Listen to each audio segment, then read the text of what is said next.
Hello and welcome. This is Greg Justice from Scripter Publishing Group, and today I have a very special guest. His name is Tony Little.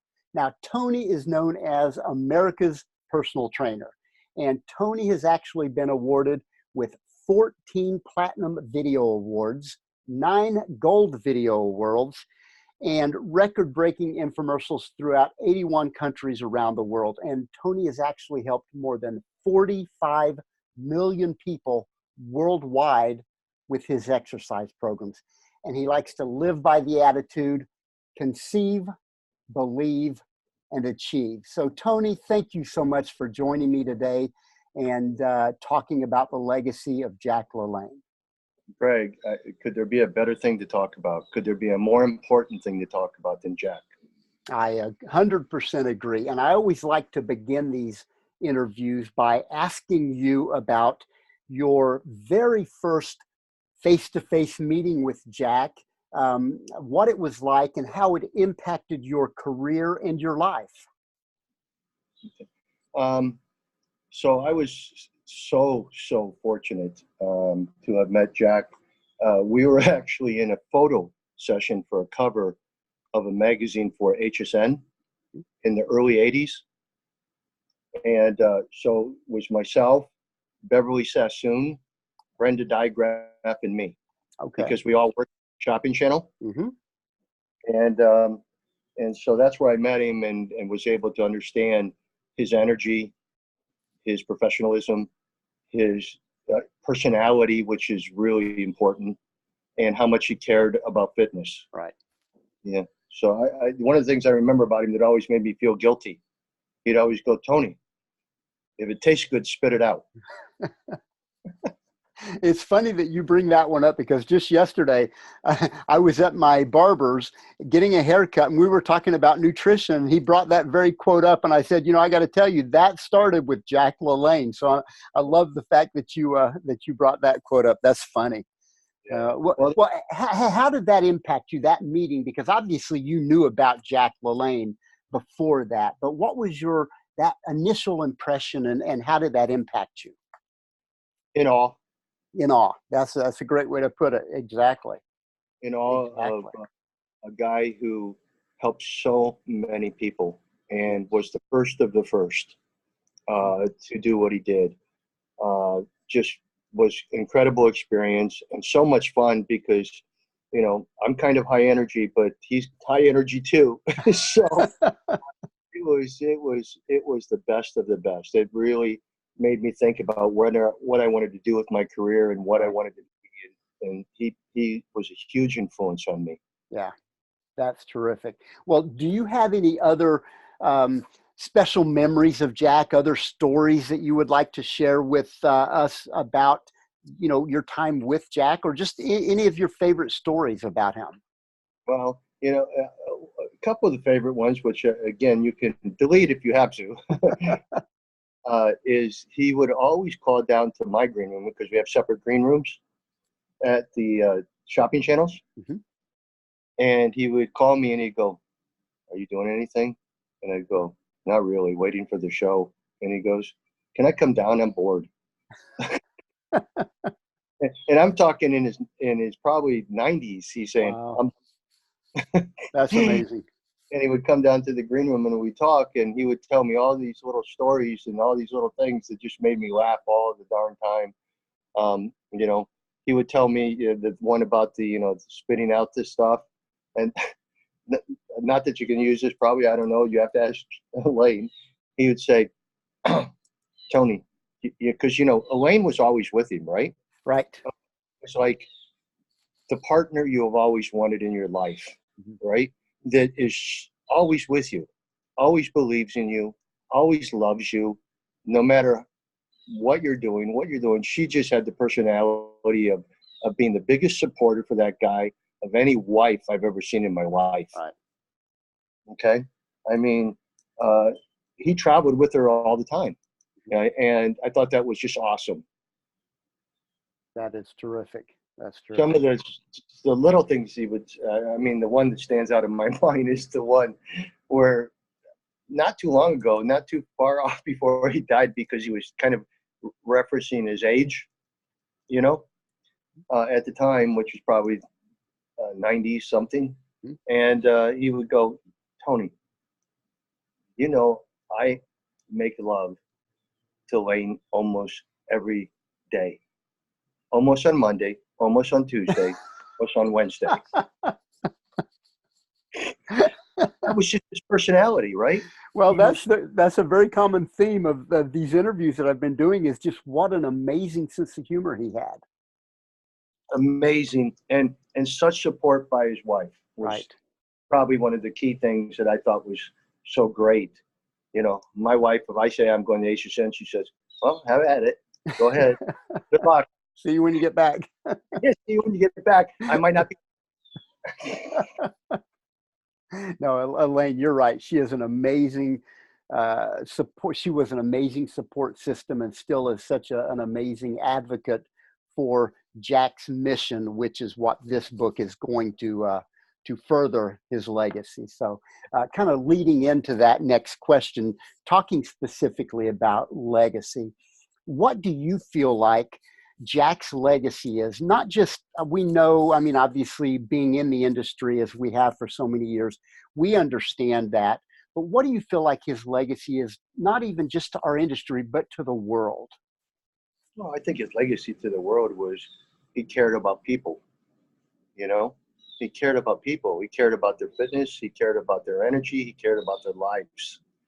His legacy was that out of the millions and millions of people he touched, he cared about every one of them. Mm-hmm.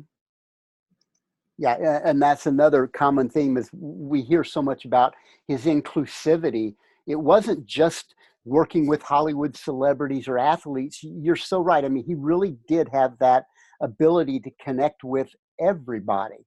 And so I'm glad you brought that up as it relates to his legacy, because I think that's so important for people to understand, that you didn't have to be a Hollywood celebrity or a famous pro athlete to get his attention. He cared genuinely about everyone. Yeah, I would catch him on the planes every once in a while when we were traveling, and we'd be crossing paths, on the planes. Mm-hmm. And he was so excited. We'd be standing up in the aisle and people couldn't get through. Because it was just fun to talk to him, and he was just so wonderful, I, in the early days, I mean, much earlier than me probably, but I remember seeing his shows, right? Right, sure. And so one of the questions I asked him, I said, whatever happened to those two white German shepherds? Mm-hmm. And he looked at me and he said, really? And I said, yes. And he said, they were great. People loved them, but they bit too many of the production people. Oh, I didn't know that. so I had to get rid of them on set. But that's what I said. On the other story, he told me, which you'd have to verify with Elaine, he told me a story because we're both product people, right? Right. And that he had originally been the person to start the instant breakfast concept. Okay. And that it was stolen from him with some major corporation. Mm-hmm.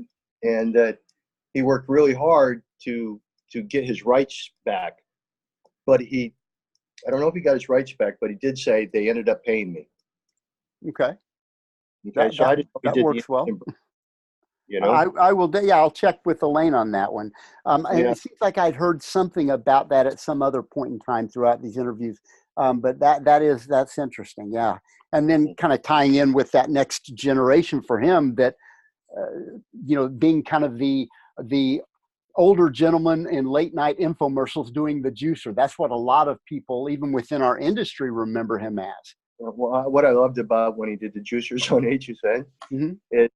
He'd bend down and he would get so close to the juicer that you'd only see his face in the juicer, and he would look at you and go, "Oh, this is unbelievable. This is great stuff." And it was so much personality, yes. And it was so true. And so he was so great at it, and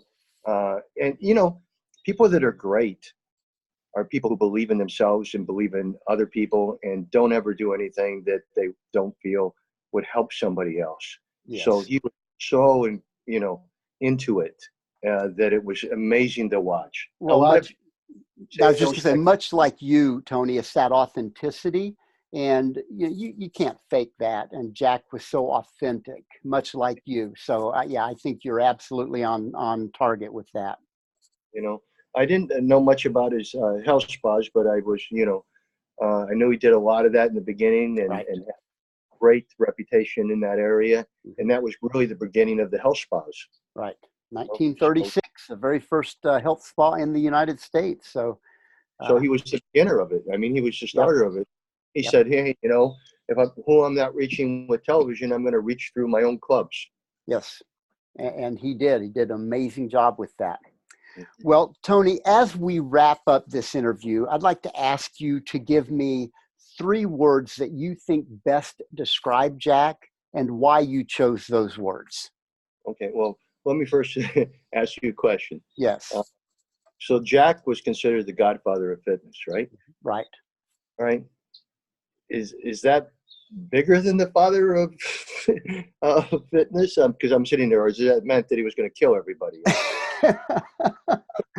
It depends on who you ask. Those that he was training might say the latter. But that was a big question in all the days, was because obviously, if you look at Jack Lalanne, you look at him as, if I hadn't seen The Godfather, I would have said the father of everything to do with fitness. Right. In the world. So, and he was special. Yes. And God made him that way. And he took it and he ran with it. And so his legacy is that he's just the person who started it all. Yes. For everyone. And the nice thing about what he did, Greg, he attracted men and women, right? Yep. Whereas you have certain fitness people now that only women or only overweight people or only this. He reached out to the world, right? Whether you were big, whether you were small, whether you were overweight, whether you were, thin and you wanted to be a bodybuilder or anything like that. He reached out to them all. That was what he did. It made him totally start the whole revolution of fitness in our world, I think. Mm-hmm. Well, and I think just kind of tying into that, I'm not sure a lot of people understand, to your point, that he was the first person not only to work with athletes with weights, but women and the disabled. So, again, that inclusivity, like you're talking about, he wasn't a specialist in that regard. He worked with everybody. And that's a great point. It was quite amazing what he did. I mean, beyond amazing. We'll never see another Jack Lalanne. Shoot, when we did that lifetime achievement, and I did it with Galad for him at National Hall of Fame. Yes. It was such an honor to be able to do that. But I remember saying, my gosh, he's sitting there pulling like 6 boats or 7 boats behind him swimming. I said, I would have drowned, he did things that also, other than just fitness and wellness, and he did things that really got people's attention in his world about how great he was. Right. Physically, mentally, everything. Yeah. Then that's a good point. Yes, the mental part of it too, which you always talk about with, the conceive, believe, achieve. Yeah. Jack was living that way back when people didn't understand the connection even. Like I said at the National Fitness Hall of Fame, I said I couldn't pull 1 boat behind me. Mm-hmm. All right. Yeah. And I would drown just hopping in the water. So yeah, it was amazing. Then he decides to go 1 step further and handcuff himself to the thing. Mm-hmm. So yeah, he was the best. There'll never be another Jack Lalanne, that's for sure.